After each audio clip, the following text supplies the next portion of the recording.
Take a little trip with me, I'm gonna take you home. Take a little history Take a little down this lane of memories. down this lane. So let's raise another glass for the glorious past and the friends we have become. Yeah, yeah, 'cause little did we know the good times come and go, but the best is yet to come.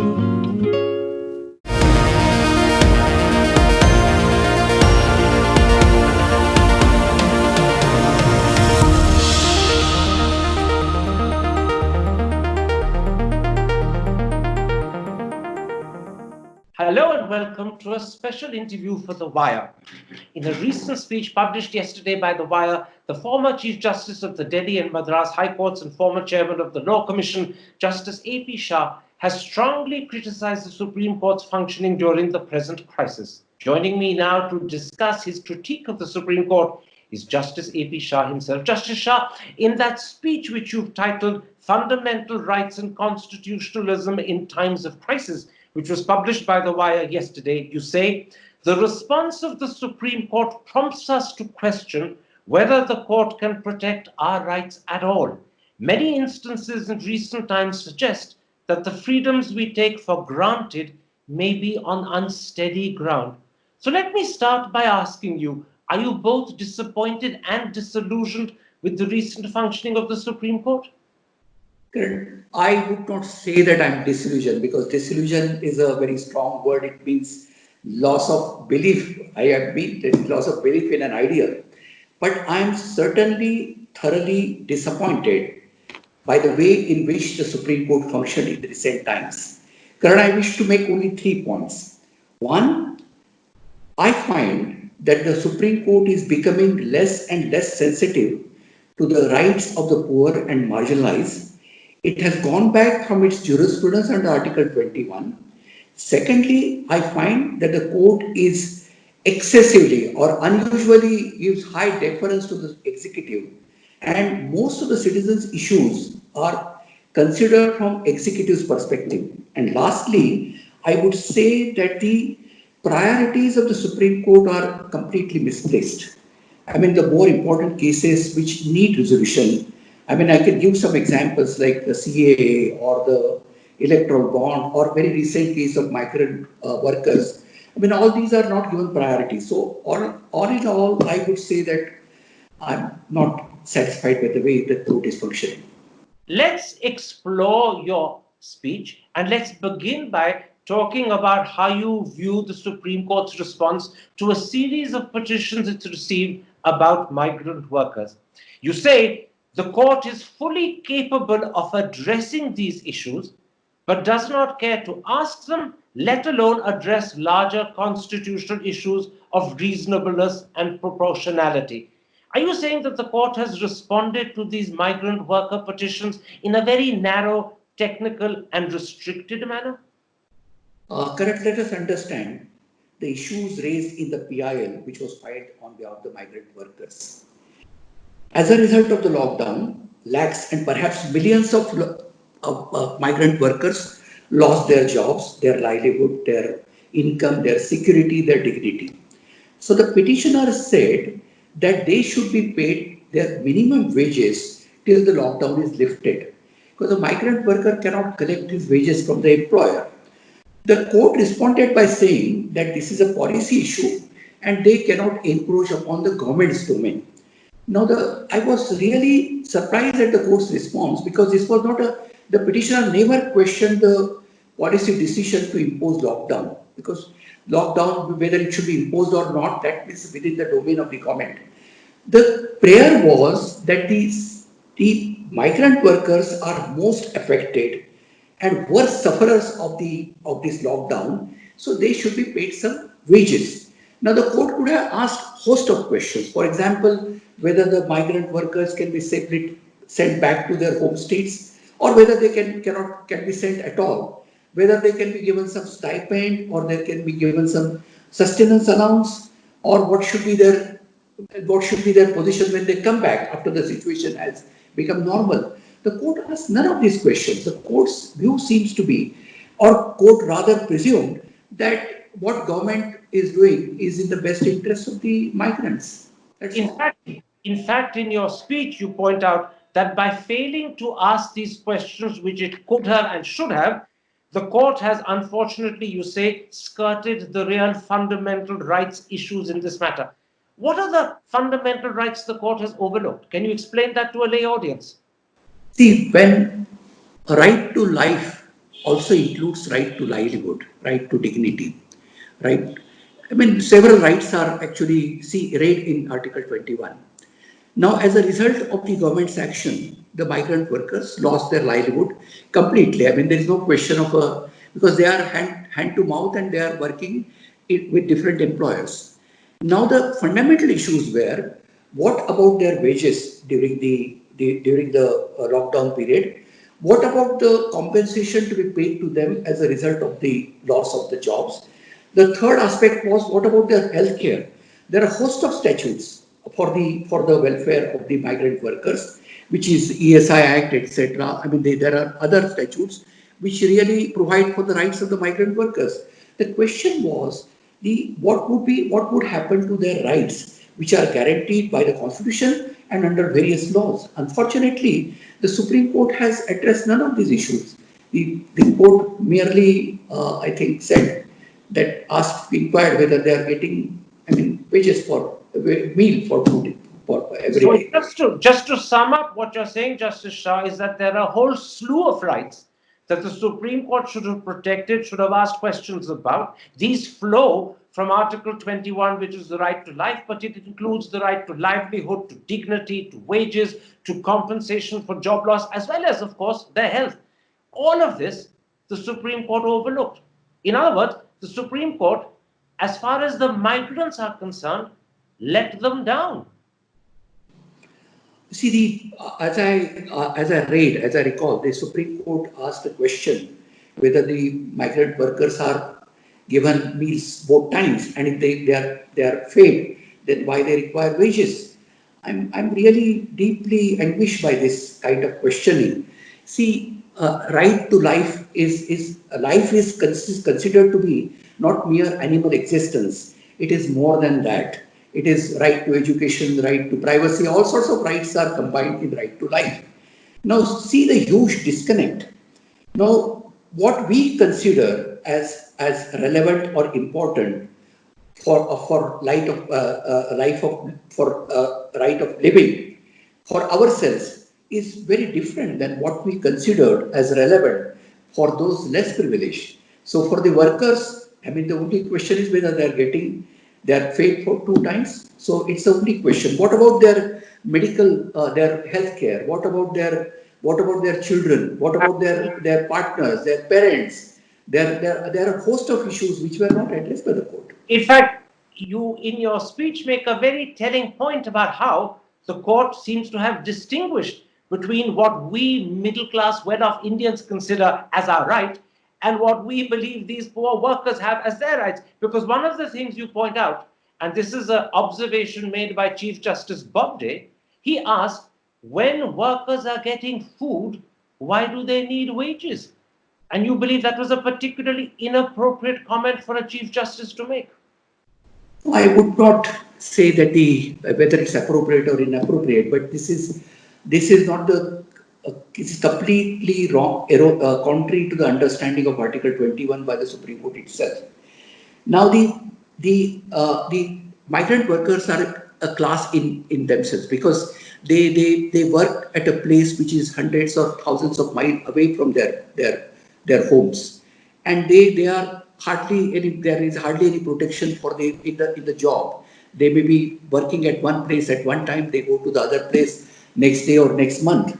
Now, therefore, to say that these workers the entitlement are not more than the meals both times. I mean that was really, I feel that this was very unfortunate, and the workers should have been treated. And even now, Karan, there's one more thing. Now, even now, when they are started going home, some of them already reached home.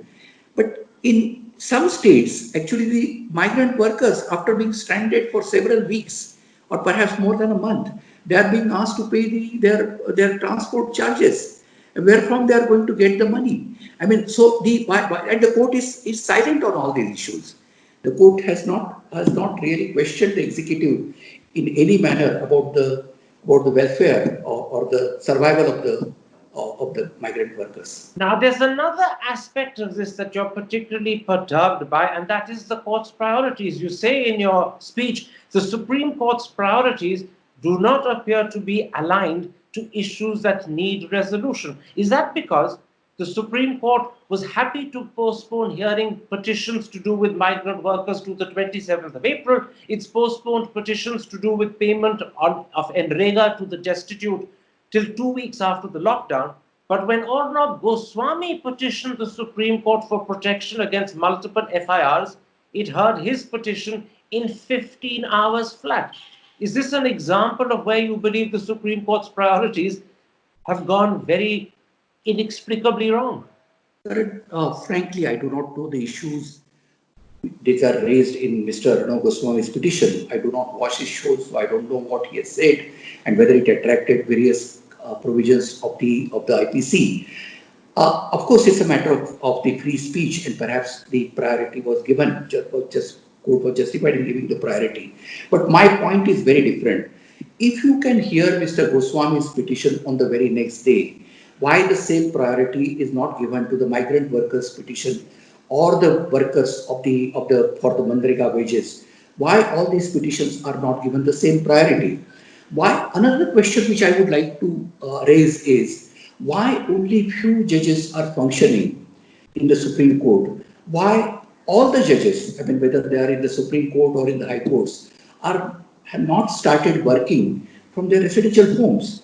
If you can easily hear the matters on the online platforms, I mean, and they are actually, Delhi High Court is, for example, using WebEx. The Supreme Court is using perhaps the NIC's platform. But surely these matters should be given priority. And it's not only in COVID pandemic. It's even before that. Even before that, there are instances where the CAA, for example, this was the most burning issue in the country. This was in the early, maybe last December or the early part of this year. And the Chief Justice said that unless the violence is stopped, court will not be able to take up the petition.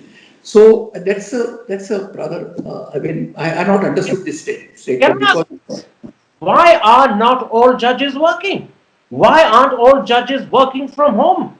What is the explanation? I really don't know, but I will tell you about what other courts are doing. For example, unlike Indian Supreme Court, where it is said only extraordinarily urgent matters will be taken, and which is also followed by the High Courts and the lower courts. For example, the Supreme in Singapore court is functioning fully. See, some judges work from home, some judges work from the court. There are clear guidelines which could be heard on online platforms, where even the mediations are being conducted on online platform. That's a very... We are not resorting to these cases with these technological advancements, and why we are just taking a few matters here or there and giving scope for the complaint that certain matters are given unnecessary priority. And again, the question is, how do you determine as to whether a particular matter is extraordinarily urgent or not? How do you determine that? You raise fundamental questions there, Justice Shah. But there is a second aspect of your speech that I want to raise as well. It's not just migrant workers' petitions and the way the Supreme Court has handled them that has thoroughly disappointed you. You're also very disappointed by the way the Supreme Court responded to petitions to do with the communalization of the virus. You say that the Supreme Court's response is wholly inadequate.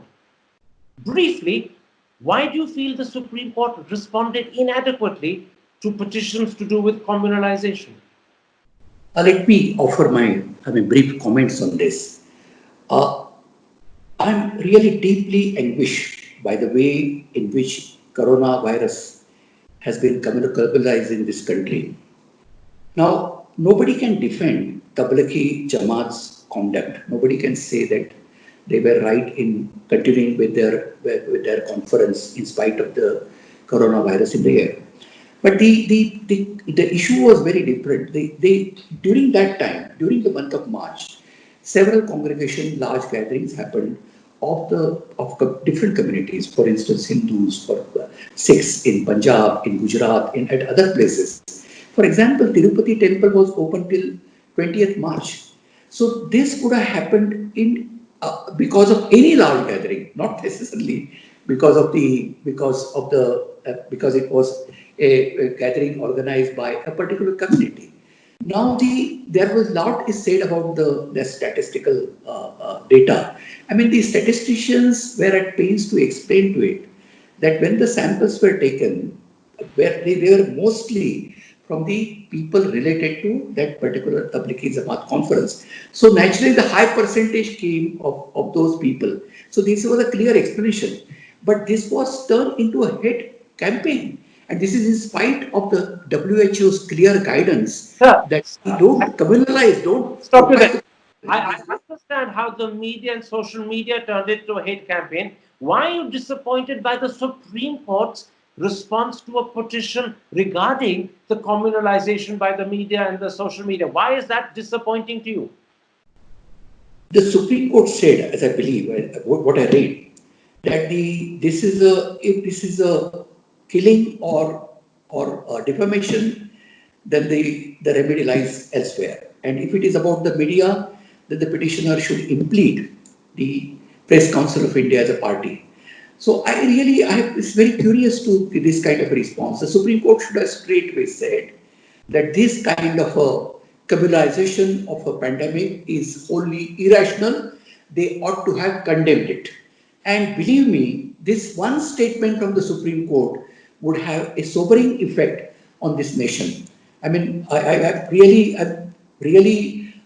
honestly, I feel as an Indian, I should hang my head in shame when I see this kind of a communalization. It's of a serious spread of virus in these times.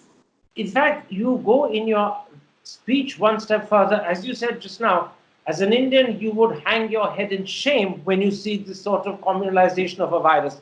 And you believe that the Supreme Court should have made just one observation, thoroughly condemning this as irrational and unjustified, and that, you say, would have had a sobering effect on the country. In other words, what you're saying is a proper response from the Supreme Court was not just their legal duty, it was in the circumstances their moral duty as well.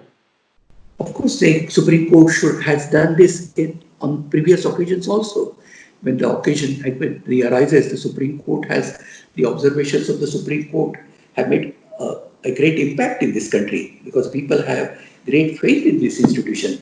So I expected that the bench should have said something more than merely asking the petitioner to impede Press Council of India. Very quickly, in that case, by refusing or failing, to say anything, was the Supreme Court being irresponsible? I would not call it responsible, but Supreme Court would have been proactive, I would say, in making some observation or taking some steps. Let's then at that point take a break, Justice Shah. When I come back, I want to ask, does your critique suggest that at a critical moment when we need the Supreme Court perhaps more than ever before, it's actually failing us by not fulfilling its constitutional function? That's in a moment's time after the break. But first, a message from our sponsor, Glenlivet. Take a little trip with me, I'm gonna take you home. Take a little history Take a little down this lane of memory. down this lane. So let's raise another glass for the glorious past and the friends we have become. Yeah, yeah, 'cause little did we know the good times come and go, but the best is yet to come. Welcome back for a special interview for The Wire. My guest is the former Chief Justice of the Delhi and Madras High Court, as well as the former Chairman of the Law Commission, Justice A.P. Shah. Justice Shah, I want in this part to try and sum up your feelings about the Supreme Court. You've discussed in considerable detail your critique and why you believe the Supreme Court is not functioning effectively, whether it's with regard to migrant workers or whether it's with regard to the communalization of the virus. Does this mean that at a critical time when we need the Supreme Court perhaps more than ever before, it's not fulfilling its constitutional function? Let me start with a comment that even in times of war, even in times of crisis, laws do not fall silent. There is a famous observation by Lord Atkin that was during the Second World War. He said, in this country, amidst the clash of arms, law does not fall silent. That was his statement. And many years later, I would like to read to you, Karan, read for our audience, what Justice H.R. Khanna said in the ADM Jabalpur case, his famous dissent, where the other judges like Chandrachud and Bhagwati, they said that the government will take care of the prisoners, they will give them motherly treatment. Just one statement I wish to read. Experience should teach us, I'm reading the statement of Justice H.R. Khanna. Experience should teach us to be most on our guard to protect liberty when government's purposes are beneficent. The greatest danger to liberty lies in insidious encroachment by men of zeal, well-meaning but lacking in due deference for the rule of law. So, in the times of crisis, it's really the court's duty to ensure that the citizens' rights are not simply trampled or simply brushed aside. But then you are saying, aren't you, that at this time of crisis, the court is not fulfilling its duty? You're saying that. It seems that the court is of the opinion that in these times of crisis, the rights should not get any or should not get any precedence, and there should be sort of a cohesive effort to fight this pandemic. No, there can't be any dispute on that there should be united effort. But the court's duty is to ensure that the government's action are in conformity with the fundamental rights of the Constitution. And in case the rights are violated, surely the court can intervene. Can I interrupt you there? In an interview that Chief Justice Bobde gave the Hindu on the 24th of April, this was his explanation for not defending fundamental rights more robustly. He said, and I'm quoting, "This is not a situation where declaration of rights has much priority or as much importance as in other times." Do you agree with him? This is the same thing which the majority said in ADM Jabalpur. So can They you said, can you sit back? You're getting cut. yes. Please. So in ADM Jabalpur, the majority judges said that these are unusual, extraordinary circumstances, and therefore the rights need not be insisted. The government can take care of the detainees or whatever. So this is not correct. Even in such times, actually the court's duty is much more onerous in the times of crisis. And when the government has decided by declaring a national lockdown, the people's rights are certainly going to be affected. So in these times, the court should be, and the court has described itself as far as back as in 1950, that it is a sentinel we vive. So sentinel on alert to come in defense of the fundamental rights of the citizens. Well, so then, I'm not sure whether after 70 years the sentinel is still alert and is free vive. you say, and I'm quoting your words, it is the duty of the court, and in fact, you say it is a more onerous duty in times of crisis to defend the people's rights. That's a completely different view to Chief Justice Bobde's. You're saying exactly Of course, this is my view. This is my view that the court has to perform with some alertness during such times. In which case, let me ask you bluntly, is the Supreme Court letting down the country? Karan, I would not say that it has let down the country, but I can certainly say that it has let down the migrant workers, the other vulnerable classes which have been knocking at its door for getting justice. Surely, I would say that. And this is why, as you said in your very first answer, you are thoroughly disappointed with the Supreme Court. Those were your precise words. Thoroughly disappointed. Of course, I'm disappointed. In which case, is this another black period for the Supreme Court? Everyone looks back and says 75 to 77 was a bad period. Is the Supreme Court going through another similar bad period? 75, 77 was considered to be the worst period for the Supreme Court. But it's almost on the lines. I mean, if you talk to lawyers, to the judges, to the people in the legal fraternity, they all feel that perhaps at least I can only say this, that it is not the court's glorious time in 1980s and 1990s when Justice Krishna Iyer, Justice Bhagwati, Justice Chidappar Reddy presided over the court is a thing in the past. My last question. How much of the responsibility, let me be honest, how much of the blame pins on the Chief Justice, Justice Bobde? See, it's very difficult to comment on the Chief Justice because the Chief Justices in India hardly get any time to shape or make new policies or new ideas or to introduce reforms. At the highest, a Chief Justice would get a year or so. So I would not, but the Chief Justice Bobde can decide in which direction he wants to take the Supreme Court hereafter. Whether it's only the restraint or he can revive the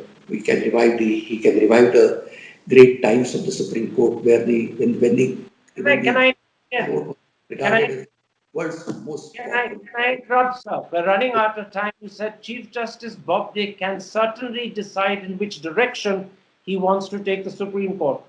And it's quite clear you think the Supreme Court is going in the wrong direction. It's not defending workers. It's not defending vulnerable classes. It's not fulfilling its onerous duty to stand up for rights in a crisis. That means Chief Justice Bobde is taking the Supreme Court in the wrong direction. I would not say that, but surely, I mean, it is for the Chief Justice to decide in which direction or what aim he should strive for his. All right, sir. I think your answer is phrased diplomatically. I can understand why it's always difficult to talk about a personality as opposed to an institution. But those who understand English, those who understand that smile on your face, those who pay attention to the content of what you said, will know very clearly that the Supreme Court is not going in the right direction.